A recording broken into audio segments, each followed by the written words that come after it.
নমস্কাৰ, আপোনালোক সকলোকে ডাটা নিউজলৈ স্বাগতম জনাইছোঁ। আজিৰ দিনটোৰ গুৰুত্বপূৰ্ণ বাতৰিবোৰ লৈ আহিছোঁ। অসমৰ লগতে ভাৰতৰ বিভিন্ন প্ৰান্তৰ পৰা এনেধৰণৰ খবৰবোৰ চাবৰ কাৰণে আমাৰ চেনেলটো ছাবস্ক্ৰাইব কৰি এটা লাইক কৰি দিব।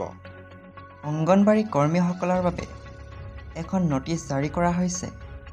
এই নটিচত উল্লেখ আছে যে 2024 চনৰ 2 অক্টোবৰত নতুন দিল্লীত ICS আঁচনিৰ 49 সংখ্যক প্ৰতিষ্ঠা দিৱসৰ লগত সংগতি ৰাখি AIFAWHৰ অধীনত এজন সৰ্বভাৰতীয় অধিৱেশনৰ আয়োজন কৰা হৈছিল।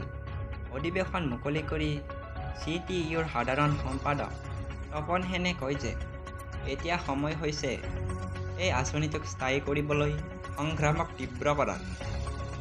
ESCC বিষয়ক টাস্ক ফৰ্চৰ অধ্যক্ষ আৰু মহিলা আৰু শিশুৰ বিকাশ মন্ত্ৰালয়ে গঠন কৰাৰ পূৰ্বৰ IAS বিষয়া সঞ্জয় কৌশলৰ মুখ্য ভাষণত ESCCৰ বাবে আইনগত অধিকাৰৰ দাবী সমৰ্থন কৰা হৈছে আৰু নগৰাঞ্চলত অধিক অংগনবাড়ী কেন্দ্ৰ খোলাৰ পৰামৰ্শ দিয়া হৈছে। জনস্বাস্থ্য অভিযানৰ ভান্দনা প্ৰসাদে অংগনবাড়ী কেন্দ্ৰসমূহত জনস্বাস্থ্য সুবিধা আৰু ভাল পুষ্টি প্ৰদানৰ প্ৰয়োজনীয়তাত গুৰুত্ব আৰোপ কৰিছে। বিগত 4টা বছৰত বাজেটৰ পৰিমাণ বৃদ্ধি নোহোৱাৰ বাবে ICSৰ বাজেট বাস্তৱিকভাৱে 40% হ্ৰাস ঘটিছে।